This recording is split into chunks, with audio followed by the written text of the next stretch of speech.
வணக்கம். என்ன செய்தியை பார்க்க போறோம்னு கேட்டீங்கன்னா, கட்டுக்கடங்காத கூட்டம், மதுரை மக்கள் திமுகவுக்கு சொன்ன செய்தி. இதுதான் விரிவா பார்க்க போறோங்க.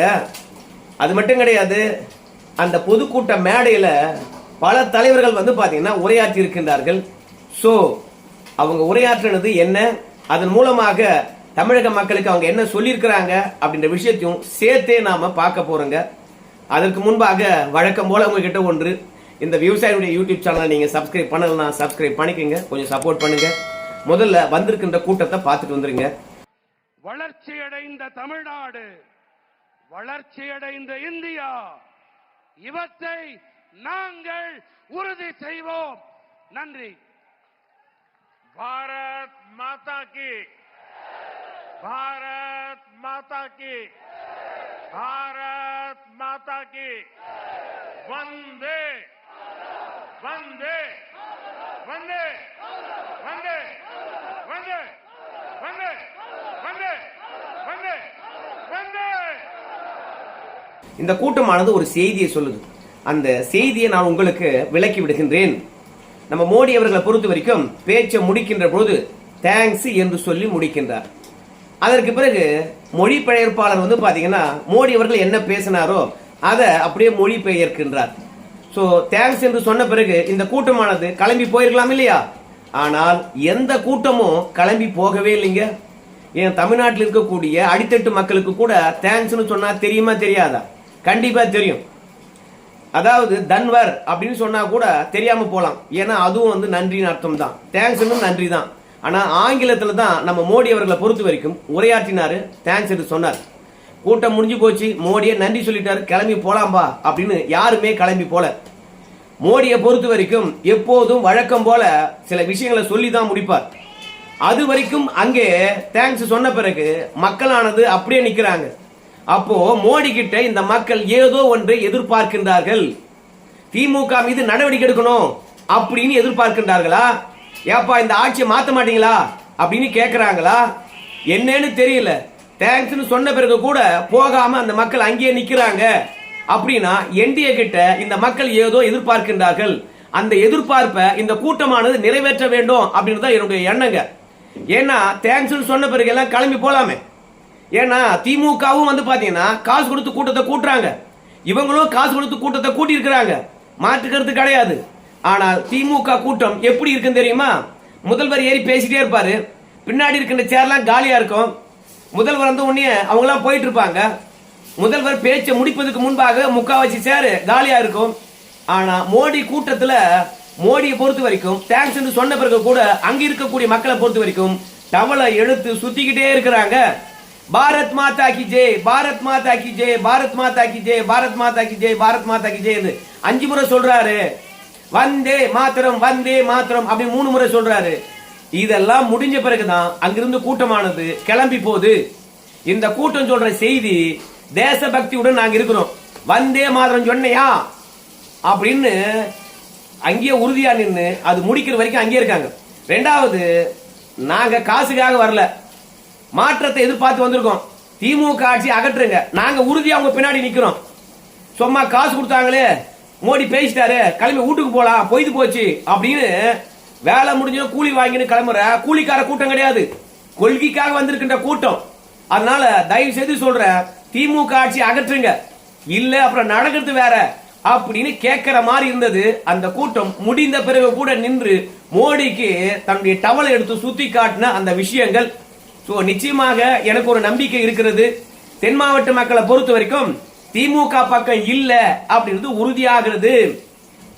அதனாலதான் அந்த கூட்டமானது என்னதான் நன்றி சொன்னாலும் என்டிஏ தலைவர்கள் எல்லாம் கிளம்பி போனாலும் அங்கேயே நின்று மோடிக்கு பாத்தீங்கன்னா மரியாதை செலுத்தினாங்க. பாருங்க, மாற்றத்தை மக்கள் எதிர்பார்க்கின்றார்கள். என்ன ஒண்ணு, போற போக்குல திமுக ஒரு மரண பயத்தை காட்டிட்டு போயிட்டாரு நம்ம மோடி அவர்கள். ஏன்னா நம்ம உதயநிதி ஸ்டாலினா இருக்கலாம், நம்ம ஸ்டாலின் ஐயா அவர்களா இருக்கலாம், இப்போதெல்லாம் வழக்கமா சொல்ற ஒரு விஷயம், நான் மோடியை பார்த்தும் பயப்பட மாட்டேன், ஈடியை பார்த்தும் பயப்பட மாட்டேன் அப்படின்னு சொல்றாங்களாம். அதனால நம்ம மோடி அவர்களை பொறுத்த வரைக்கும் என்ன சொல்ல வர்றாருன்னு கேட்டீங்கன்னா, நாமெல்லாம் எவ்வளவு ஜனநாயகவாதியா இருக்கும் பாருங்க, எந்த அளவுக்கு அரசியலமைப்பு சட்டத்தை மதிக்கிறோம்னு பாருங்க. ஏன்னா காங்கிரஸ் கட்சிக்காரன் மாதிரி புசுக்கு புசுக்குன்னு ஆட்சியை கலைச்சான், புசுக்கு புசுக்குன்னு தூக்கி உள்ள வச்சான். கூட்டணியில் இருக்கிறாங்க திமுக, காங்கிரஸ் கட்சிக்கார கலைஞருடைய சொந்த மகளை தூக்கி ஜெயில வைக்கிறான், துணை பொதுச் செயலாளர் தூக்கி ஜெயில வைக்கிறான் ஆர் ராசாவை. அந்த மாதிரி நம்ம சட்டத்துக்கு புறம்பாக எந்த ஒரு செயலும் செய்ய போறது கிடையாது. நம்ம அரசியலமைப்பு சட்டத்தை மதிக்கிறோம். அதனால தான் நம்ம ஸ்டாலின் ஐயாவா இருக்கலாம், ரெண்டாவது உதயநிதி ஸ்டாலினா இருக்கலாம், அவங்க சொல்றாங்க மோடியை பார்த்து எனக்கு பயம் இல்லை அப்படின்னு. நமக்கு பாராட்டு தெரிவிக்கின்றார்கள். சட்டப்படி நடந்து கொள்கின்றோம், சட்டவிரோதமாக நம்ம எதையும் செய்யல, சட்டத்தை தனக்கு விருப்பம் போல வளைத்துக் கொள்ளல, அவனை தூக்கி உள்ள வைடா அப்படின்னு நம்ம சொல்லல அப்படின்னு மோடி சொல்றார். ஏன் இதை சொல்றாருன்னு கேட்டீங்கன்னா, இன்னைக்கு நான் போய் ஸ்டாலினை தூக்கி உள்ள வைடானா உள்ள வைப்பாங்க, எனக்கு அந்த அதிகாரமும் இருக்குது, உள்ள தூக்கி வைக்கிற அளவுக்கு திமுக காரன் குற்றமும் செஞ்சிருக்கிறான். மூன்றாவது, குற்றம் செய்திருந்தாலும் அதற்கு ஆதாரமும் இருக்குது. நான்காவது, எப்படா கைது பண்ணலாம் என்று ஈடி ஆனது காத்துக்கிட்டு இருக்குது. ஆனா இவ்வளவு இருந்தோம் நம்ம ஜனநாயக பூர்வமாக செயல்படணும் என்பதற்காகத்தான் நாம ஸ்டாலின் மீது கை வைக்காம இருக்கிறோம். நாம் என்ன அரவிந்த் கெஜ்ரிவாலை தூக்கி உள்ள வைக்கலையோ, ஏமன் சோரனை தூக்கி உள்ள வைக்கலையோ, கவிதாவை தூக்கி உள்ள வைக்கலையோ, மற்ற அமைச்சர்களை தூக்கி உள்ள வைக்கலையோ, அதனால யாரை வேணாலும் தூக்கி வைப்போம். ஆனால் சட்டப்படி அவையெல்லாம் நடக்குது. நாம அரசியலமைப்பு சட்டத்திலேயோ சட்டத்துக்கு புறம்பாக எதுவும் செய்யறது இல்ல. அதனால தான் நம்மளை பார்த்து ஸ்டாலின் ஐயா நான் பயப்பட மாட்டேன் அப்படின்னு சொல்றாரு. சோ என்னை பாராட்டி இருக்கின்றார்கள், சட்டத்தை அப்படியே மோடி அவர்கள் கடைபிடிக்கிறாரு அப்படின்ற விஷயத்தை ஸ்டாலின் உறுதிப்படுத்தி இருக்கின்றார். அவங்களையே அறியாம நம்மளை பாராட்டி இருக்கிறாங்க அப்படின்னு மோடி சொன்னார். ஆனால் அதோட நிறுத்திட்டு இருந்தா கூட பரவாயில்ல, அதுக்கப்புறம் தான் திமுகவுடைய ஊழல்களை பட்டியலிடுறாருங்க. கே நேரு அவர்களை பொறுத்த வரைக்கும் வேலை வாங்கி கொடுக்கிறேன்னு சொல்லிட்டு எவ்வளவு கோடி கொள்ளடிச்சாரு, பணி மாறுதலுக்காக எவ்வளவு கோடி கொள்ளடிச்சாரு, அதே மாதிரி ஒப்பந்தம் விருதுல கான்ட்ராக்ட் விருதுல எவ்வளவு கோடி கொள்ளடிச்சாரு, அதே மாதிரி துரைமுருகன் அவர்களை பொறுத்த வரைக்கும் மணல்ல எவ்வளவு கொள்ளடிச்சாரு, டாஸ்மார்க் ஊழல் நம்ம செந்தில் பாலாஜியும் மற்றும் திமுக சுற்றத்தினரும் எவ்வளவு கொள்ளடிச்சாங்கன்றத அந்த 41,000 கோடியும் பட்டியலிடுகின்றார். எனக்கு தெரியாம இல்ல, எல்லாமே எனக்கு தெரியும். தமிழ்நாட்டில் ஒவ்வொரு அமைச்சர்களை பொறுத்த வரைக்கும் தமிழ்நாட்டை எப்படிலாம் வளர்க்கணும் எப்படி அப்படின்னு போட்டி போடுவாங்க ஒருத்தருக்குள்ள ஒருத்தர். ஆனா தமிழ்நாட்டில் மட்டும்தான் எவன் அதிகமா கொள்ளடிக்கிறான் பாரு அப்படின்னு போட்டி போட்டு லஞ்சம் வாங்குறாங்க. சோ இவையெல்லாம் வந்து பாத்தீங்கன்னா ஆட்சிக்கு வந்த பிறகு செய்யறது செய்வோம் அப்படின்னு குறிப்பால் உடைத்திட்டு போயிருக்கிறாரு. இரண்டாவது, சட்ட ஒழுங்கை பற்றி பேசினார் மோடி. சூப்பர், நாங்க ஆட்சிக்கு வந்த பிறகு இந்த சட்டம் ஒழுங்கெல்லாம் சீர் செய்யப்படும் சொல்றார். அப்படின்னா என்ன அர்த்தம் தெரியுமா? இப்ப திமுகவால சட்ட ஒழுங்கை சரி பண்ண முடியாதா? போதை பொருளை கட்டுப்படுத்த முடியாதா? பெண்களுக்கு எதிரான குற்றத்தை கட்டுப்படுத்த முடியாதா? கட்டுப்படுத்த முடியும். ஏன் இப்ப கட்டுப்படுத்த முடியல? காவல்துறை இல்ல, அதே காவல்துறை தானே எடப்பாடி கையில இருக்க போகுது. ஆனா எடப்பாடி கையில வந்த பிறகு அந்த காவல்துறையானது இத்தனை பிரச்சனையை எப்படி தீர்க்குது? எப்படி தீர்க்குதுன்னு கேட்டீங்கன்னா, அதிமுக காரன் அமைதியா இருக்கிறான். ஆனா இப்ப திமுக காரன் எல்லா குற்றச்செயல இறங்கி வேலை பார்த்துட்டு இருக்கான். சட்டவிரோத செயலில் ஈடுபடுகின்ற போது காவல்துறை என்ன பண்ணும்? அதனால நாங்க வந்த பிறகு ஒருத்தனையும் வெளியிட போறதுலடா, மொத்த பேர் தூக்கி உள்ள வைக்க போறோம். அதனால தான் மோடி சொல்லுவாரு, என்டிஏ கூட்டணி ஆட்சிக்கு வந்த பிறகு சட்டம் ஒழுங்கு சரி செய்யப்படும், ஜெயலலிதா ஆட்சியில இருந்த மாதிரி அப்படின்னு மோடி சொல்லுவாருங்க. சோ மொத்தத்துல ஊழல் வழக்கும் தூசி தட்டப்படுகிறது. இரண்டாவது, நீ என்ன ஊழல் பண்ணிருக்கீங்க அதுவும் எனக்கு தெரியும். மூன்றாவது என்னன்னு கேட்டீங்கன்னா, இந்த அல்லு சில்லுகள் அடிமட்டத்தில் இருக்கக்கூடிய திமுகவினுடைய அலப்பறைகள் இவையெல்லாம் நம்முடைய எடப்பாடி பார்த்துக்குவார். மொத்தத்தில் ஆட்சிக்கு வந்தா கீழ்மட்டத்திலிருந்து மேல்மட்டம் வரைக்கும் ஜெயில தானே இருக்க போறீங்க அப்படின்னு மோடி அவர்கள் குறிப்பால் உணர்த்தி இருக்கின்றார். அது மட்டும் இல்ல, எந்த ஒரு சர்ச்சையும் ஆயிடவிடக் கூடாது அப்படின்றதுல மோடி அவர்கள் நல்லா குறியா இருந்திருக்கார். ஏன்னா ஒவ்வொரு உரையும் வந்து பாத்தீங்கன்னா அழகா திட்டமிடப்பட்டு இருந்தது. தேர்தல் நேரத்தில் இந்தியில வந்து பேசணும்னு வச்சுங்களேன், பத்தியா இந்திய திணிப்பாங்கன்னு சொன்னேன். இந்தி பேசாத மாநிலத்தில் வந்து இந்திய பேசுறாருங்க அந்த மனுஷன். அது தேர்தல் பிரச்சார கூட்டமா இருக்கலாம், அதே மாதிரி அரசு விழாவா இருக்கலாம். ரெண்டு இடத்துல மோடியை பொறுத்த வரைக்கும் அழகா ஆங்கிலத்திலே பேசினார், இந்தியில பேசவே இல்லை. ஏன்னா பித்தத்துல கூட இவங்க சாதி பார்க்கக்கூடியவனுங்க, ரத்தத்துல கூட சாதி பார்க்கக்கூடியவங்க நம்ம திமுக காரங்க. அதனால எதில் இருந்து வேண்டுமானாலும் கண்டென்ட் எடுப்பாங்க. அதாவது பாஜக கொள்கையினுடைய சித்தாந்த எதிரியா இருப்பதே வந்து நாட்டினுடைய ஒற்றுமைக்கு எதிராக இருப்பவரே வந்து பாத்தீங்கன்னா பெரியார் தான். சுதந்திரம் வேண்டாம் என்று சொன்னவரே பெரியார் தான். அப்பேற்பட்டவரை மேல வைக்க முடியுமா நம்ம? அதனால பெரியார் படத்தை எடுத்துட்டாங்க. அதை எவ்வளவுக்கு எவ்வளவு கேவலப்படுத்த முடியுமோ அது மூலமாக இந்த பொதுக்கூட்டத்தை எந்த அளவுக்கு டேமேஜ் பண்ண முடியுமோ போற வரவங்க கிட்டலாம் வந்து ஐயோ பெரியார் படத்தை எடுத்துறாங்க, ஐயோ பெரியார் படத்தை எடுத்துறாங்க, அம்மா தாயே லவோ நடிச்சுக்கிறாங்க பத்திரிகையாளர்கள். பாஜக அதிமுக எதுக்காக பொதுக்கூட்டம் போட்டாங்களோ அந்த நோக்கத்தையே சிதைக்கிறாங்க. என்னமோ பெரியார் வந்து பாத்தீங்கன்னா அப்படியே அறுத்து இந்த மண்ணுக்காக தள்ளிட்ட மாதிரி பெரியார் படத்தை எடுத்துட்டாங்களாம். 10 பைசா செலவழிச்சு இலவச கல்வி கொடுக்கணும், ஒரு கல்வி கூடங்கள் கட்டணும், இல்ல தங்கி படிப்பதற்கு ஹாஸ்டல் கட்டணும், எதுவுமே பண்ணாம ஏழை பாழை மக்களை வாட்டி வதைத்து அதன் மூலமாக பணம் சம்பாரிச்சு சொகுசா யாருக்கிட்டயோ கொடுத்துட்டு போயிருக்கிறாரு பெரியார். மக்களுக்காக என்ன பண்ணாருன்னு தெரியல, சாதி ஒழிப்புக்கு என்ன பண்ணாருன்னு தெரியல, சமயங்களை வளர்ப்பதுக்கு என்ன பண்ணாருன்னு தெரியல, மக்கள் ஒற்றுமையா இருப்பதுக்கு என்ன பண்ணாருன்னு தெரியல, மொழி வளர்ச்சிக்கு என்ன பண்ணாருன்னு தெரியல. மொத்தமா பெரியார், முரண்பாடுகளின் மொத்த உருவம் பெரியார். கொள்கை சித்தாந்தத்தினுடைய எதிரி அவர் தான். தேசம் ஒரு தேசம் இருக்கக்கூடாது ஒடை அப்படின்னாரு. அவர் போட்டோ எப்படி மேல தூக்கி வைப்பாங்க? அதிமுக திராவிட கட்சி அவங்க வைப்பாங்க, பாஜக எப்படி வைக்கும்? அதனாலதான் தாமரை வச்சாங்க, அதையே பெரிய இஷ்யூ ஆக்கிட்டானுங்க. அதனால மோடியை பொறுத்த வரைக்கும் இந்தியில பேசினாருன்னா அது ஏதாவது பிரச்சனை பண்ணிட்டாங்கன்னா அதனால ஆங்கிலத்தில் பேசினாரு. ஒவ்வொரு உரையும் அளவாக இருந்தது. என்ன பண்ணோம், இனிமே என்ன பண்ண போறோம், திமுக ஆட்சி எப்படி நடந்துகிட்டு இருக்குது, அது எப்படி அகற்ற போகின்றோம், இப்படி எல்லாமே அழகா தொகுத்து சூப்பரா வந்து பாத்தீங்கன்னா மதுரையில் பேசினாரு. அது மட்டும் இல்ல திருப்பரங்குன்றத்துக்கு போனார். அங்கவும் வந்து பாத்தீங்கன்னா பெருசா அலட்டி கொள்ளவே இல்லை.